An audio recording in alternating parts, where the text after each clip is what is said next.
and welcome to Seagulls Social, Season 3, Episode 45. And it is the last podcast of this season, boys. The finale. Fuck for that. What are you on about, Ben? It's been a fantastic coaster. Yeah, it has been a roller coaster, not to quote Jack Albion. Life is a roller coaster, you just gotta ride it. Nice. Okay. Right, boys. How this is going to go, just for all the viewers, we're going to be quickly going over the Villa game, of course, which did result in a loss, but not the end of the world for us, of course. And then we'll be talking about the season as a whole, a nice summary of the season and what we thought of everything. And then, you lucky viewers and listeners, you're going to be getting another pod as well, where we're going to be looking forward to next season as well. So, it's a fun-packed evening of Brighton Hove Albion content for you all. So, let's start with you, Ryan. You, of course, in that away end at Villa Park, look very much a party atmosphere. You got the T-shirt to prove it as well. Talk to me. What literally got the T-shirt. What was the day out like? Yeah. Yeah, it was decent, to be fair. Do you know what is funny? I don't know if people probably seen it by now, but I don't know if you're able to see as I turn around. But there's a spelling mistake in there. Was spelt wrong. All the away games of the season was on there. You probably didn't be able to see it on there, but yeah, they did manage to spell Tottenham wrong, so it was Tottenham Hotspur, which is quite funny. But it's quite funny that we're the ones that cost it for them, and then we ended up, all that stuff. Who's but that? No, mate, it was a decent day out. To be fair, it was my first day at first time at Villa Park. So yeah, it was a decent atmosphere. To be fair, I didn't go in the Championship, and then I didn't go I think they got promoted second season, didn't they? So I don't know. Just for some reason, I just didn't do it. And I can say I've done it now. But no, I think I would probably do it again. To be honest with you, it's a decent day out. What I can say for the Villa fans is one thing. We could talk about the game in a minute, but one thing I will say about the Villa fans is fair play to them at the end of the game, because it was actually class. We're all singing Oasis together. We're all singing all the songs, all the High Silver Lining as well. The Brighton Hove Albion instead of the Villa. I thought it was great. To be fair, it was a good bit of fun, and it's good to see. I've never seen two sets of fans, particularly us, get involved in sort of something like that. So no, it was good fun, and singing not Stop Crying Your Eye Out. It was Don't Look Back in Anger. That was quality. Love that. Nice. So yeah, really good fun.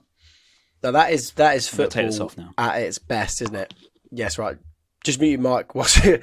Yeah, you got it. Nice one.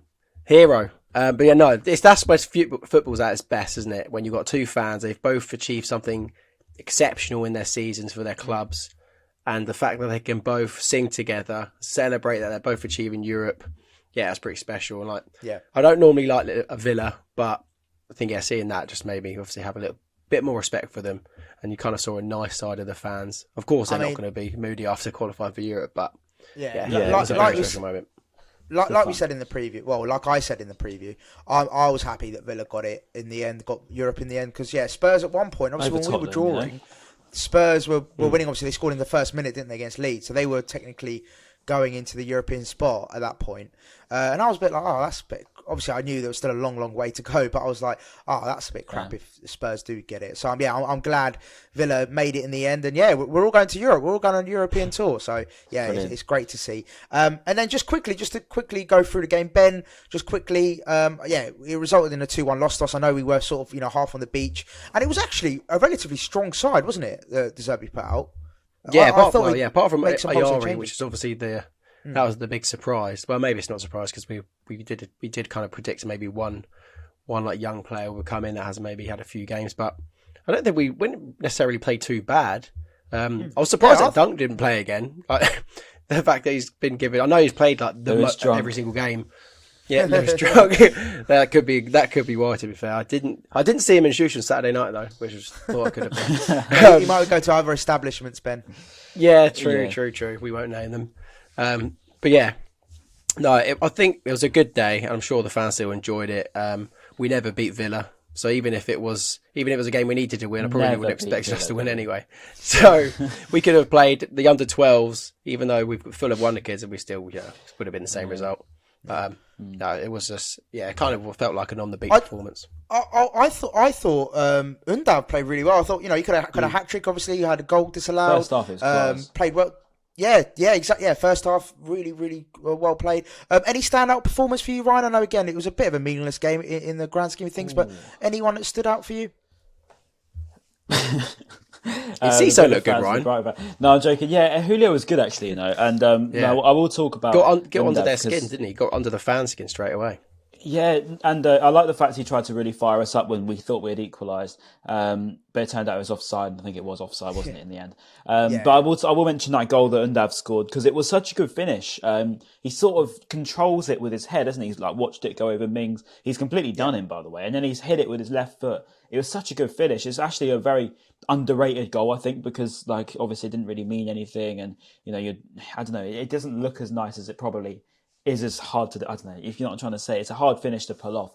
And no, I'm happy for Dennis, mate. He's done so well. He's got 5 goals in 8 games for us now, so it's almost like he's had to just hit the ground running. And he said it himself, and that he's enjoying himself now, and you can really see it. So hopefully he's important for us going into next season, because long live Dennis Undav. Yeah, love it. Well, look, I think we can leave it there. It was a nice little transition there. Look forward to next season. I'll finish off even though if you want to mention the Villa game. Sorry, Maz. I'm a bit go on. If you want to mention Alexis Mac Allister, just because at the end he was in absolute tears. Of course. Obviously, Lewis Dunk, giving him a hug, and De Zerbi doing this to him. It was a very emotional moment, I've got to be honest. And I did go down towards that sort of bit, right on the touchline, and just sort of watched it. And it was. You can tell they're all emotional. It looks like Alexis is going to leave, and fair play to him for doing it in the way he has. It's funny you say that actually, Ryan, because obviously the last pod we had before the Villa game, we said, didn't we? We were like, was that the final goodbye from him at the Man City game? Definitely is not. But I said, didn't I? I said it was a bit of an not an underwhelming one, but like it didn't feel like a proper goodbye. Whereas, the Villa one looked like a proper goodbye. He was in tears. Yeah. Like you said, everyone was going up to him, and he gave his farewells essentially. And look, I think let's all give our little mini sort of props to Mac Allister. I'll start.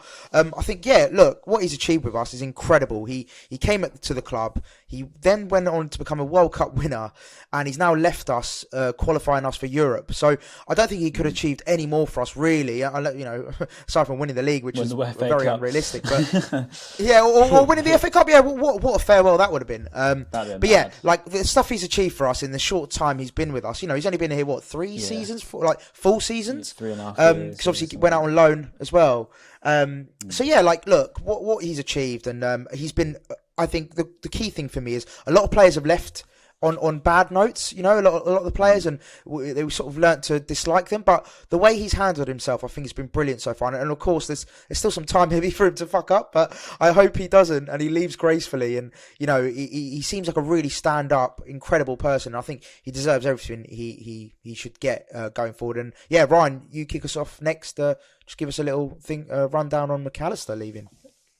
He's top. I just he's done so well to commend himself in the way he has. Regardless of what his dad's been coming out in the media and stirring the pot a little bit.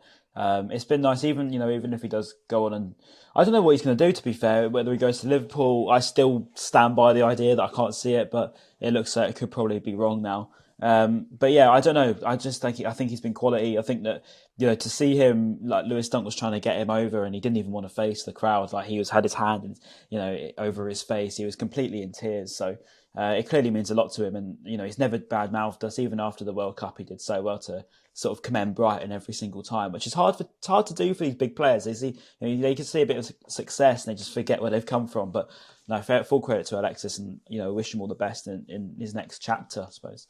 Yeah, no, I love that. And Ben, finally, on Mac Allister. Yeah, it was really sad. I mean, it was sad seeing him clap after the City game, so I can't imagine it would have been like being there in person, watching him break down. Because, even when he was clapping at City, I think I said on the last episode, I had a little lump in my throat, but probably would have sent me seeing him in bits. Close enough. But no, incredible story. He's kind of maybe our first big South American prospect that came over and has actually reached that potential. He's been such an incredible journey. So it's a shame that it's so short, because a lot of the times you'd love these players to be long servants for the club, but I guess it's something we're going to have to get used to, as loving them for 2 or 3 years and then saying goodbye to them straight away. We'll have to get used to this, but it's really sad. Alexis Mac Allister, number 10 for Brighton, South American wonder kid, has now got his big move. It's a fairy tale, but unfortunately we're the stepping stone at the moment. Yeah. He's been incredible. And I saw today, I think like Fabrizio Romano was saying that he that says that the fee is going to be less than 70 million, which. Oh, wow. Yeah, Is that mate, right? I wouldn't have expected him to be 80. I think that's more like the Caicedo fee, but yeah, I guess, I mean, if we can get 70 million, 65, 70 mil to him, though, I'll be happy with that. Yeah, no, of course. Look, those fees. If you told any Brighton fan a couple of years back we're going to be getting astronomical fees for these players, you wouldn't. But in the current market, I think it's a sort of a fair reflection in a weird way. But then you look at it and you think he's 24, he's a World Cup winner, he's just qualified for Europe. Like, surely does that not bring up his price tag? So yeah, is there a gentleman's agreement maybe just to say that we'll let with you the go Milner at a sweetener snip price? Yeah, possibly. I don't know. That's the only thing I can think because it does seem a bit cheap. Yeah, no, 100%. Well, from what I've heard is that we're getting Milner. It seems that we might. One of my friends who's in the know. I think he said he knows. Exclusive. He knows. Yeah. He knows Oxlade-Chamberlain's Uncle's photographer. He knows someone that does photography with Alex Oxlade-Chamberlain. And apparently, he's got an agreement to join us as well. So maybe there's a thing like we'll get Milner and Ox. And yeah, Mac Allister goes that way. Oh, you heard it here first, everyone. Heard it here first. In the know. In the know. This comes Uncle's off the fair hairdresser's dog. Fair play. If you did get that, he wants to cut Alex Oxlade-Chamberlain's hair. Yeah. Fair.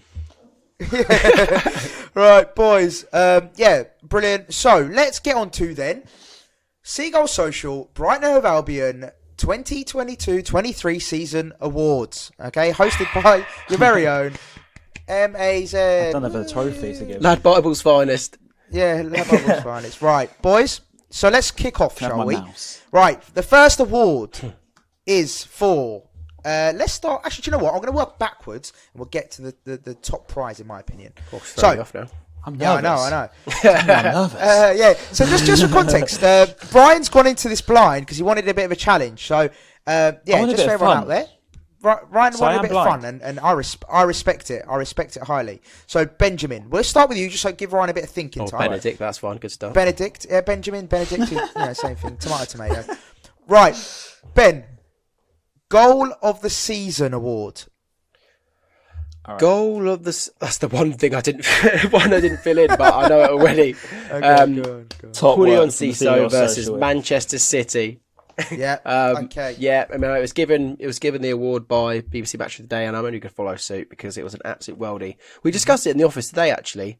It was pretty underwhelming, the goals of the season. I don't know if you guys saw the montage that the BBC Match of the Day put together.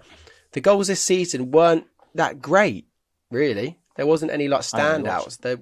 It wasn't a hard decision. So Julio Ciso versus Manchester City.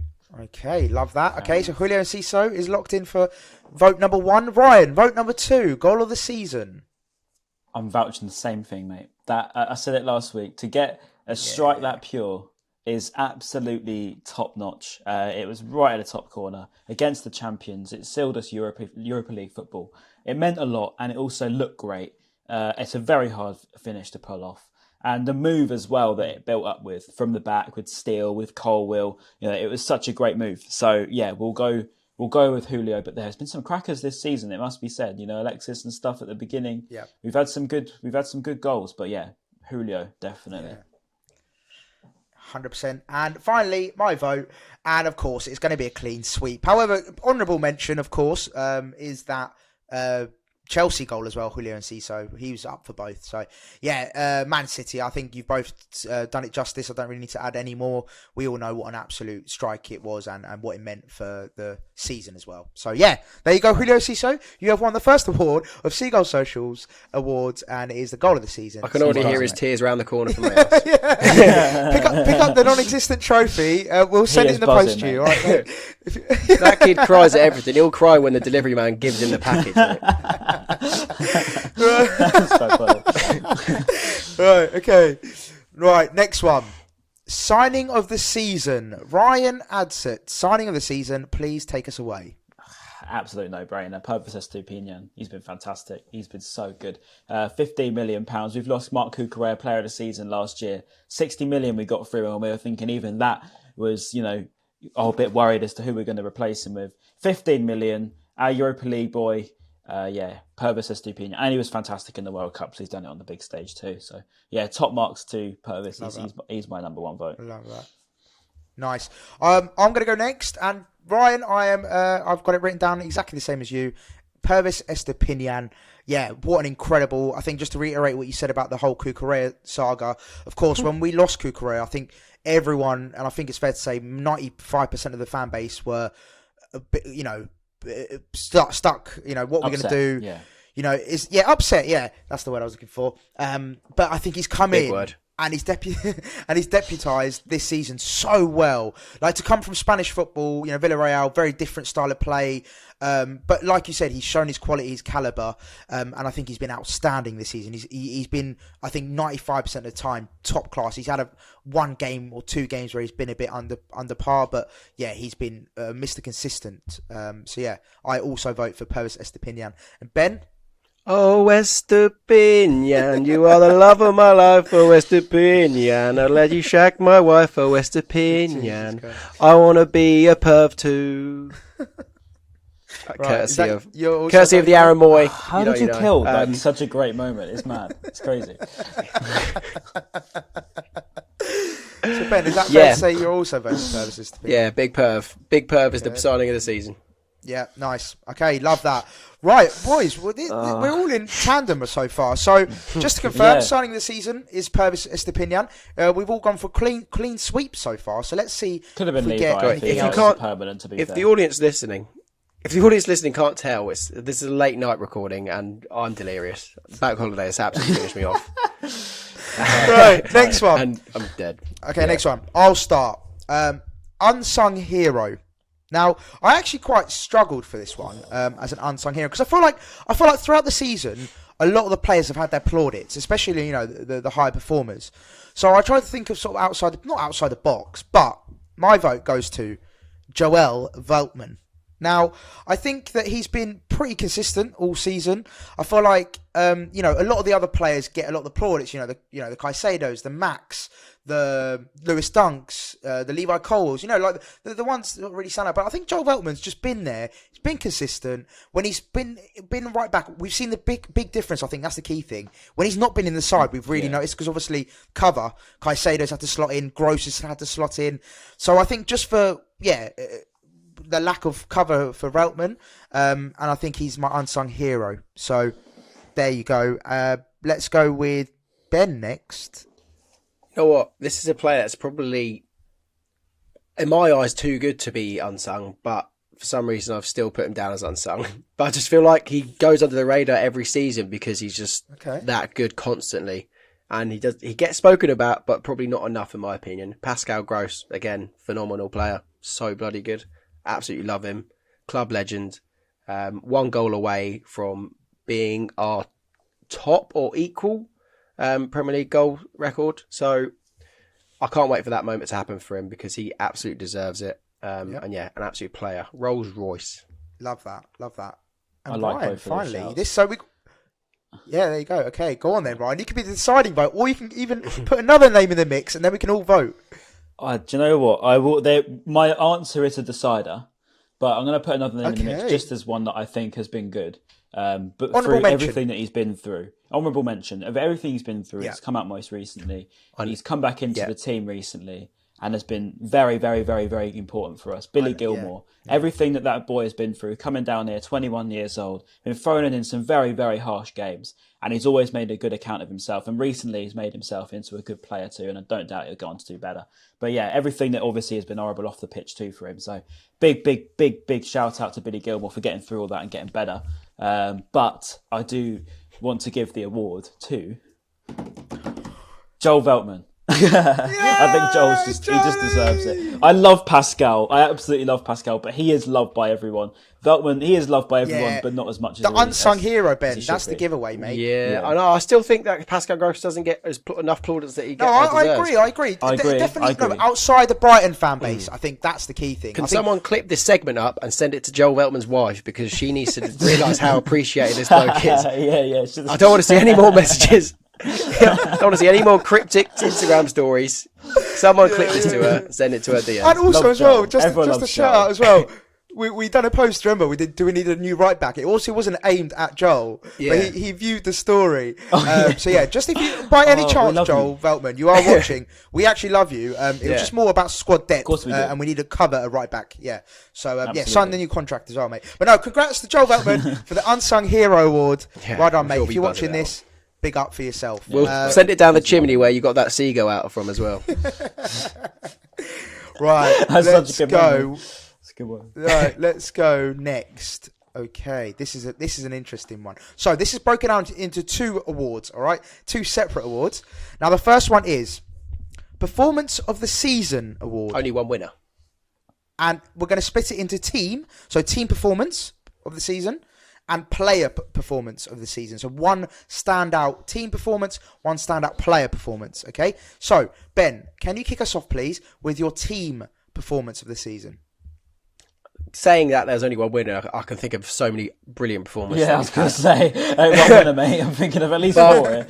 But the reason, and when I say it, you'll think, okay, well, I hope you will anyway, but you'll think, yeah, that has to be it. Just for what it meant.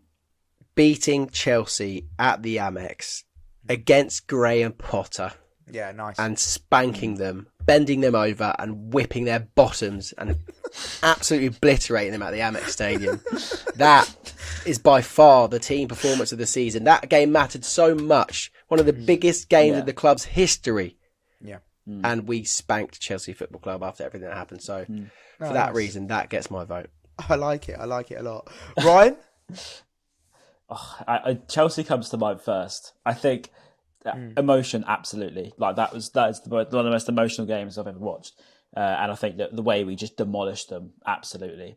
But I think in terms of performance, in terms of a De Zerbi ball, absolute. I think that Liverpool 3-0 at the Amex was perfect. I couldn't really tell you any moment of that game where we weren't great. We're against the top team. I know they're in bad form, but to go and beat them 3-0 after just beating them in the cup, wasn't it? I think it was after just beating them in the cup, and to return it again.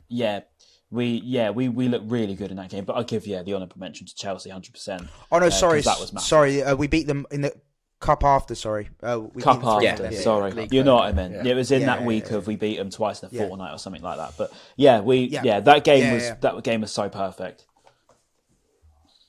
No. Flicking the ball over Joe Gomez's head. Sonny March's unbelievable finish from outside the box. And he even said, didn't he, after the game, he was like, that was a drill we worked on in training all week. And just actually have that play out and do that goal on the pitch. He said there's no better feeling. So yeah, that's a very good Arsenal Emirates. Great Arsenal Emirates, boys. I know. I was just about to say that. I thought you were going to say that. I've got two, but I am going to hit Arsenal. That was my first one. So Arsenal at the Emirates after losing as well. I think that's the key thing. So badly to Everton, to go back and for Robert De Zerbi to give it the gun talk. You're going to see the real Brighton, and then he goes and smacks Arsenal 3-0. Oh, see, I thought you were talking about the League Cup one. No, that was brilliant as well. Another great. And I was actually that made it better because obviously I was in the away end for that, so that was brilliant. But no, the league game where we lost 5-1 to Everton, and then De Zerbi said, "Look, you're going to see the real Brighton on Sunday." And what did we see? We saw the real Brighton because we and I was able to watch Dennis and Chip Ramsdale on his birthday from about 3 rows behind it. I thought it was brilliant. Scenes. And then another honourable mention, but I am sticking with my Arsenal 3-0, but an honourable mention for me as well is the Manchester United game where we obviously beat them in the 10th minute of injury time, purely just because to get that revenge on when Bruno Fernandes scored that penalty in outside of normal time. That was just and scoring the 100th minute, whatever it was. There's been a lot of redemption stories, which is great. But I'm locking in Arsenal Emirates in the league. I'll have that as the away, and then let's do Chelsea at home. Okay, nice. Yeah. Oh, I like that. Well, no, hold on. Yeah, wait, what did you say, Ryan? You said home. I said Liverpool at home, but I'll concede it to Chelsea. Yeah, that was very good. Yeah. Okay, I love that, boys. So away performance, we got Arsenal 3-0 at the Emirates, and at home the 4-1 Chelsea battering of Graham Potter. Love it. Right, and then we're going to go with the performance. Do you believe the paper? Yes, we'll talk about that. We will talk about that. But let's finish our season awards, and then we'll get on to that because that is juicy. Performance of the season, player. So Ryan, do you want to kick us off? Performance of the season play. Yeah, one standout performance. Do you know what? Solly's in with a few of these. Solly's been. That's so weird because that's my one. That's my one as well. Solly had a good patch. I still think Estupiñán needs to be mentioned as well because he gets up and down. He comes in, he inverts so well. I'm gonna give it to. Let me think properly here. I know he's gone, and I know we don't like him, but the one that's sticking out of my head was Leandro Trossard at the Anfield. It's the only third player to score a hat-trick there ever. Nice. And he carried us on De Zerbi's first game. I know that he's gone, and I don't particularly like him for going, but, I mean, it's hard to ignore, you know? You could include Matoma as well. Oh, we've had some great performances this year. This is how I decided. So this is how I decided my one. I was going through all of our thumbnails and YouTube titles, and the amount of Matoma Magics we've done. Then I got to De Zerbi's first game at Anfield, and the pod title was, what was it? Potter ball with 4 shots of espresso, and because Trossard got that hat trick, that was a really important day. De Zerbi's first match, like I said, Ryan, like the record of the little away players that have scored a hat trick at Anfield. To do that is just phenomenal. So that was my one simply because of that. Yeah. Well, look, boys, I'm happily concede that. I did have one. It was Solly March against Liverpool, scoring a brace. But I'll happily I'll happily concede that. But yeah, big shout out to Solly March. Like Ryan said, he's had a lot of standout moments, individual brilliance. To be fair, because Trossard's gone. You could just concede it for Solly anyway, because by nature he's not even. I think it's a nice tip of the hat. I think it's a nice nod for Trossard. Yeah, I feel like because we've all said season, he was great. Yeah, let's give it to him because you know what, we're not bitter. We're not bitter on this podcast. Although Trossard, go suck him up. No, I'm joking. He did assist Dennis Undaf for that lovely chip, so that's the least we can do. Yeah. Right, Trossard. That's true. Another redemption moment. Versus Liverpool is the winner. Well done, Leandro Trossard, for your performance of the season. You don't care. Player award. Right. yeah. Right. Okay. Next one, boys, and I'll kick us off on this one. Actually, no, I won't. Most improved player. So, Benedict Spalding, would you like to kick us off as the most improved player this season? I think we all know where this is going, but do you want to do? I gave it to him last year, actually. Did you? It's Solly March again. You predicted it. Because he's improved again. Yeah. I did predict him. Yeah, I did. You predicted him Great. last year. You said that he'd have a great season. Yeah. Fair play, Ben. That was the Ball profit. Knowledge. No, so Solly March. FIFA. That's the FIFA. It's all paying off. Bates and No, but go on, Ben. Why is Solly March? I mean, and this is obviously credit to De Zerbi as well, because the player that he's made Solly March, and there was a lot of speculation when De Zerbi joined, I think of comparisons with the Domenico Berardi, like how De Zerbi had made him to an absolute player, similar style to Solly March.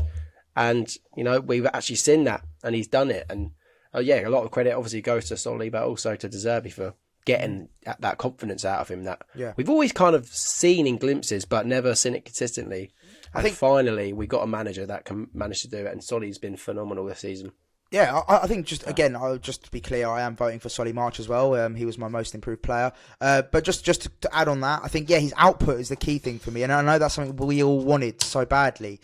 His output, you know, goals, assists, and his general play brilliant. And we even saw it, you know, when he got injured against what was the home game where he came off injured? Oh yeah, the Everton game where we lost 5-1. He was brilliant when he came on as a sub. He was brilliant in that game, and obviously got injured pretty much straight away after. And pulled up, and that was such a shame. But I feel like when he comes on now, he's got that confidence and he's got the aura, as Van Dijk would say. And he's got that about him, you know. Like when he comes to the pitch now, it's like, oh, Solly March, he can actually take players on. He can assist. He can score goals. There's something different about him. I feel like the mindset's changed, and I think like you said, Ben, a big credit to De Zerbi. But my vote also goes to Solly March. And Ryan, who's your vote for? Yeah, it's got to be Solly in it. I think it's probably the easiest one of the whole lot. It's a bit of a no-brainer, to be fair, because Solly, I was a big critic of him. I mean, not to hate on him or anything, but I always wanted more. I thought for a winger, he just didn't provide enough of a an output for us. And all of a sudden, De Zerbi comes in and he's hitting, so many goals left, right and centre. He's scoring shots that he wouldn't have even tried under Graham Potter, getting a few assists on his name as well. Big credit to Solly March. Definitely. Yeah. Big shout out to Solly March. Congrats on winning the most improved player from Seagulls Social. He loves that. And of course, we wish you a very speedy recovery as well. In your injury comeback. Right, boys, we're getting on to our final 3 segments of this award show. So the next one, Ryan, we have got the Young Player of the Season award. Now, look, Brighton have blooded some incredible young players this season, so there was a lot of choice. So, Ryan, Young Player of the Season award, who is your nomination for? Mr. Moises Caicedo. Fantastic player. Absolutely levels. He's 21, mate. Or maybe 22 now. He's a joke. He is an absolute joke. I can't even explain it. He's a monster. And he will go on to be a top player. I can't Terrific give enough player. praise to Moises Caicedo. And he stay with us through January. If he does go this summer, he's going to be very hard to replace. By force. I know that he's even candidate for a player of the season, but he's still very young. So by that, he has to win Young Player too. Okay, love that. I'll go next. So I've actually got, and again, there were so many candidates for this. You could, I won't do honorable mentions because obviously Ben's still voting, but I've gone for Julio Enciso, just purely for the goals, how important his goals have been this season, and the vibes, of course. I think generally, look, when he first came into the team, he wasn't maybe the polished player, but then from sort of Bournemouth onwards, he sort of really kicked on. That goal gave him the confidence. Yeah, the second goal that he scored, and things just changed for him. And I think that goal against Chelsea, how important that was in a 1-0 win to get us that win.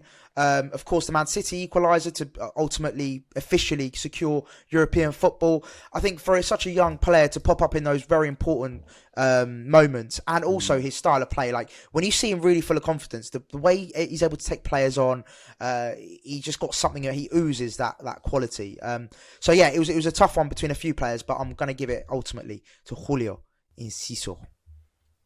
Benjamin? I'll have to agree. I've got down Julio. Maybe it's recency bias because he's been so good, but I just think also I'd have to give it to him because of his journey this season. At the beginning, we were a bit apprehensive, weren't we? A bit is he cut out for it? And funny enough, literally before we started, I was watching an old podcast, an old clip when we were talking about the Seagulls down under gate, and Paul Barber saying that he's probably going to go on loan to the Championship. Championship club never did. And now to see what he's done now, which is incredible. Starting in the FA Cup semi-final, we wanted him to stay on the pitch because he was so good, one of the best players on the pitch for us that game. The journey that he's been on is so cool. It reminds me of the Santiago Muniz from goal, coming from. Well, obviously he came from Mexico and moved to immigrate to America, but obviously that's fiction. But yeah, Julio Enciso kind of reminds me of that little journey, a youngster that nobody's heard of. Getting battered, I can imagine, in training, and then getting used to the English football, and he's been so good. And the goals he scored are incredible. And you can just tell he absolutely loves the club and loves being there simply because of his motion. As much as I agree with you, and I love Julio, I'm a big Julio fan, and I agree with you with the journey. The only reason I'd push Moises is purely because it's player of the season rather than player of the last 3 months. And that's the only reason why I'd say. Yeah, I agree. Yeah. The recency bias is real. Thing. But I love Julio, not slating him. The reason why I haven't given him that is because... for the next award. Yeah. I've got the next award. Yeah. The final... Well, okay, what should we do? Should we decide on this, or should we do the Player next award and then decide? Player of the last 3 decide? months is this one. Very good. No, the final one. Well, we got another little bit, but the final award is the Player of the Season. So I'll kick us off, and the reason why it will all make sense. So I've given my Player of the Season to Moises Caicedo. Now I know you talk about age and stuff like that, but I think he's been colossus this season, and I know a very honourable mention to Pascal Gross because it was very tight between him and Gross. But for me, Moises Caicedo has been the heartbeat of this football team, in my opinion. Like when I talk about Joel Veltman being out the side, when Caicedo's out the side, you really notice it. I think that's such a rare thing to see in football, when one player is so pivotal to a team. When you take them out, it seems like things just aren't the same, and you're just not the same team anymore. And I just think that whenever Moises Caicedo hasn't played this season, we've really been able to tell. Whereas, let's say other players have come in and replaced other players, we've sort of coped. But with Caicedo, it's been really evident that we've missed him. And I think his qualities, how good he is, how strong he is, how he's just so tenacious. He never gives up, and he's just got that mentality of being an all-timer. One of the great midfielders, I think, in my opinion. So yeah, I'm going to give my player of the season to Moises Caicedo. Hence why I don't want to give him the young player of the season. But that's how it does work, isn't it? Sometimes you see these awards, and then they get both when they're the young player. Yeah, true. Yeah, true, I just wanted to divvy out the awards a bit more. Mine's Caicedo again. I think I already said that. He's just been so bloody good. So good this season. I think, Maz, you pretty much nailed everything. An honourable mention for a young player, though, Evan Ferguson, for sure. Unlucky not to do it, but you didn't have the South American story that I adore, simply because of a silly movie. Came from Ireland, it just doesn't quite feel as good, so therefore we gave it to you. It's only a ferry. It's barely anything else. Yeah.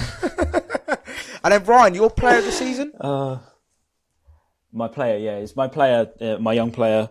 In my opinion, I know you boys, I do agree with distributing, but in my opinion, if you're good enough to be the player of the season, by nature, you've got to win young player. It's a bit like how Haaland wins young player of the season. End of the day, like he's fantastic. We don't need to go over it again. Everyone knows he's fantastic. He's destined for the top, that boy. As long as he keeps his head on, I'm sure he will. But yeah, absolutely love Moises. He's top. And he's my player of the season and my young player of the season.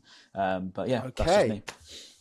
Love it. Okay, so, all right. So, okay, big congrats to Moises Caicedo for Seagulls Social Player of the Season. Then Young Player of the Season, then, boys. We do have to decide. So, what did you vote for, Ben? And Ciso? Okay. Yeah, Ciso. Okay, I voted for Ciso. So, unfortunately, Ryan, it is 2 votes to 1. Unanimous decision. We're done. By unanimous decision. This is very much like a boxing match. We got some dodgy referees on the card here. And so Julio Enciso is winning that. So yeah, big shout out to Julio Enciso for Young Player of the Year. But of course, as Ryan's mentioned, look, Caicedo could have easily swept all the awards. So for sure, yeah, top. Right, and also shout out to every other player that's played for Brighton this season, because they've been unbelievable. Well, we're going to get onto this. We're going to get onto this. We're going to get onto this. So, Donkey Boy. The final thing on this segment, we are going to be doing a rating out of 10 of what we think how this season has gone. So, just give us a rating out of 10, and then of course a nice little monologue as to why you've given it that score and what this season sort of meant. So, do you want me to kick off, or Ben, do you want to kick us off? You go. I'll kick off. Okay. So, I'm going to score this season a very, very solid 8.9? No, I'll give it 9. All right, 9 out of 10. Now, I think this season has been sensational. It's been special. It's been incredible. It's been a roller coaster. It's been every emotion under the sun. We've had pain. We've had suffering, but we've also had incredible highs. So I think for where we've come from, the journey. I know we always talk about it, but from little old Brighton, from Goldstone to the Weird Dean to the Amex to now playing European football is just sensational stuff. Cobham. And to Cobham, and again, like, you just look at this beginning of the season. After the Leicester game, we were 4th in the league and everything was great. Graham Potter was at the club, everything was going swimmingly, and we thought, lads, we can get Europe here with Graham Potter. And then it all goes downhill, and he leaves to go to snaky Chelsea, and then Bruno goes, and then obviously the little Sideshow Bob left as well before that, so it was all it all went to shit, and we were very worried. But then look, we bounced back. De Zerbi came in, the club was incredible, and to go from that to where we are now to European football, I think you've got to score it above 9. So that is my reasoning for a score of 9, and to be the best ever season we've ever had in the Premier League, and to get Europe, just phenomenal. Brian, go on. I think I've just lost you as I'm about to talk. I know, you're in. He's can back. Hear you, son. Oh, right. Are we in? Yeah, you're in. Hello? My whole thing just completely went. I was like, I completely didn't hear you. Sorry, you asked me. Sorry. So yes, that's a big question. Big question. 9.4. And the only reason it's not 0.6 is because we didn't get Champions League. Come on, I'm joking. But I think with everything that's happened, and obviously you can't give 10s because 10s means it's perfect, which by which mean we won the FA Cup. Winning the league as well. Failed that, and we would have got Champions League or something. Then it's a 10, right? Because we can't actually get any better than that. Yeah. But we didn't win the FA Cup, so I've got to knock off 0.2 of a point, and I've got to knock off, I don't know, a couple of minor things there because the dream wasn't achieved. And Charlton as well, I don't forget. So, no, I'm joking. But no, what a season. Absolutely what a season. By far the best I've seen, without a doubt. We said it before about the Championship, and we always used to revert back to, this will be the one that people revert back to. We've been the closest we've been with these players, this club. I've never felt like this with this team before. Not since the Championship anyway. It really is a close connection that we've got, and you can't just get that. It comes around, it goes. So we need to enjoy it while we got it, as we always say. But yeah, everything that's happened, the poetry of it, as you mentioned, Maz, it's biblical, isn't it? It doesn't get any more than that. It's just been written in the stars from the start. So full credit to everyone involved because it's been memorable. Yeah, agreed. Well said. And Ben, finally. Yeah. Funnily enough, mine was also between 9.5. I'll have to top Ryan simply for the shithousery and go 9.5 instead of 9.4. If it wasn't for VAR, then it could be very close to a 10. That's all I'll say. Yes, unfortunately, they spoiled our season, even though it's been such a phenomenal one. Hope you're happy. Enjoy the money. Pricks. Yeah, you wankers. Enjoy the money. You've got the grace and decorum of a dumping truck. Just get better. Just do better. Do your job better. I know it's hard to say, hard ass, but just fucking do your job better. But no, it's been a brilliant season. Yeah, it's been poetic. It's been like a movie script, losing our manager, and that where we've come from since then has been incredible. So yeah, it's been such a great season. Also, I just want to bump up my score as well because I think I was being harsh. 9 is pretty low. I'm going to go 9.3 as well.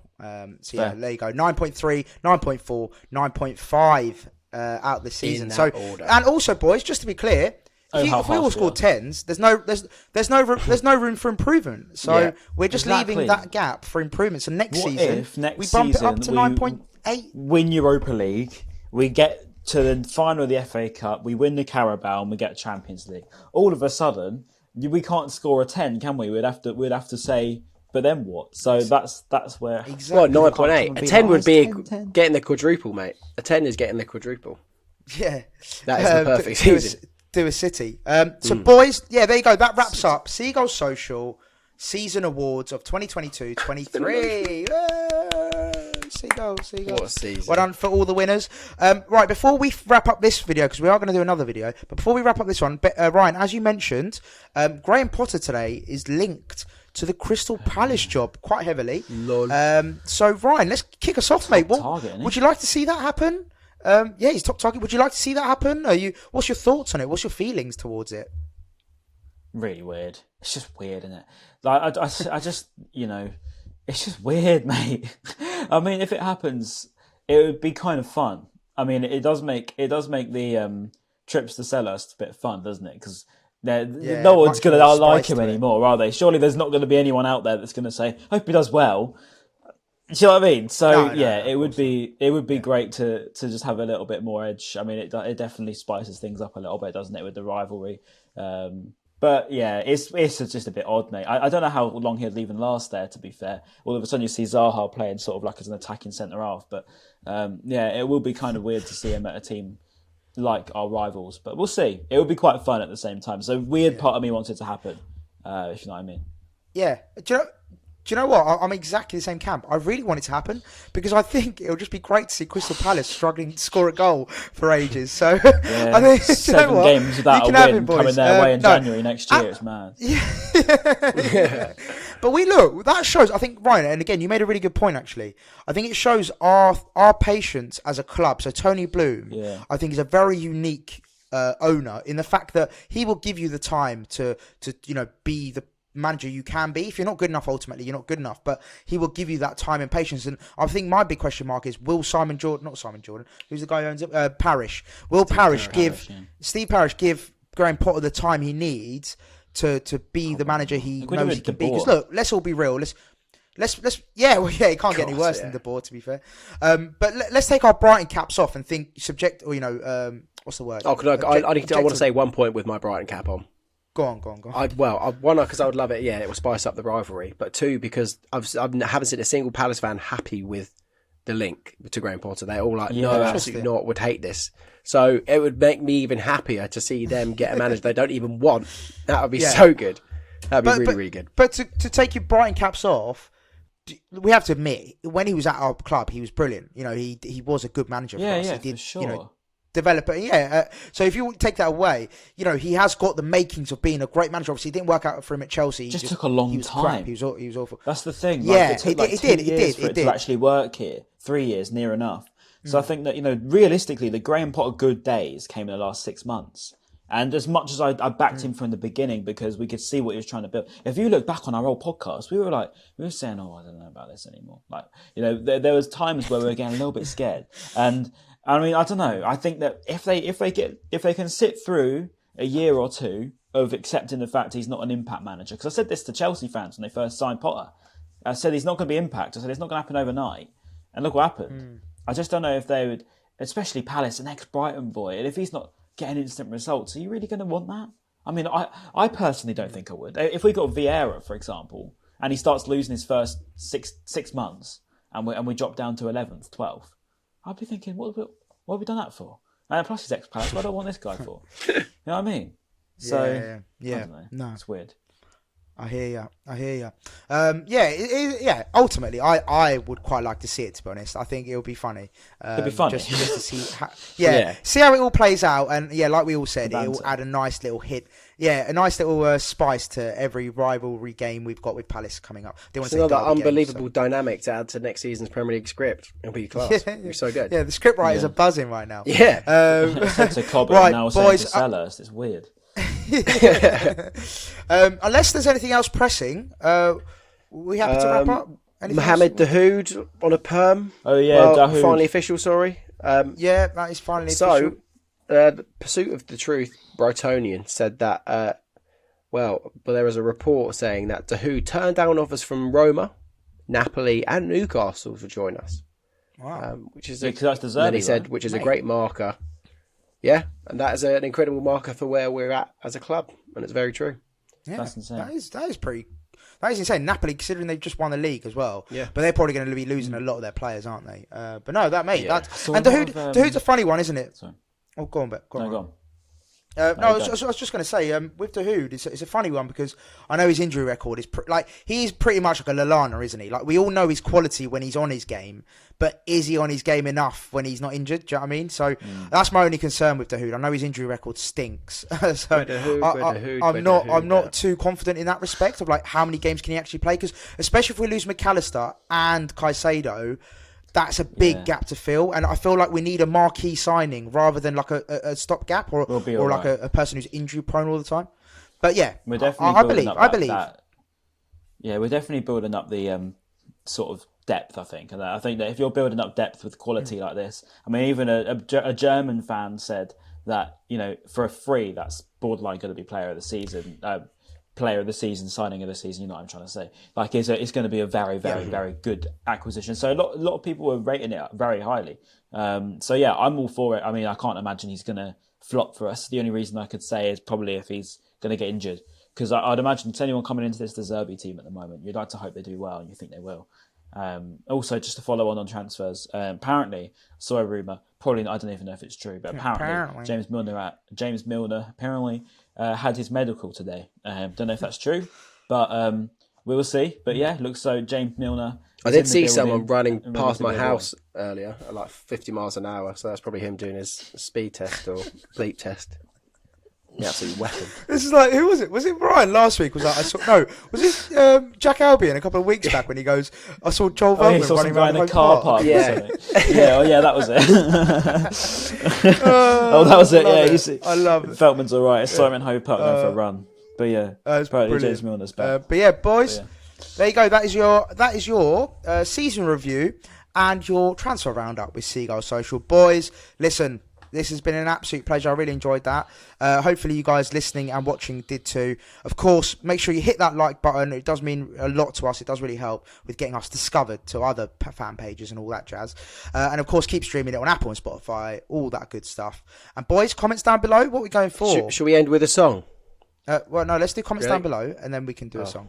The song. Right, comments down below. Give us your awards. Yeah, awards. Yeah, we want all your awards. So what we'll do, Ben, I'll send you the all the awards. You just put it in our caption so they can copy and paste it. Put it in the comment. And then, pin it, and then put it in the comments. But if I do forget that, I'll quickly wrap through them. Player of the season, young player of the season, most improved player, unsung hero, signing of the season, performance of the season, home and away and individual player, and goal of the season, and also your season rating out 10. Love that, Ben. Great recap. Sounds good to me. Now, 3, 2, 1. We've come a long, long way together. Thank you very much for being on here, ladies and gentlemen. We'll see you very, very soon, I'm sure. Very, very soon. I don't even know what that was either. So anyway, Peace we'll out. see you very soon. A-Town down. Cheers. Bye. What season? Peace.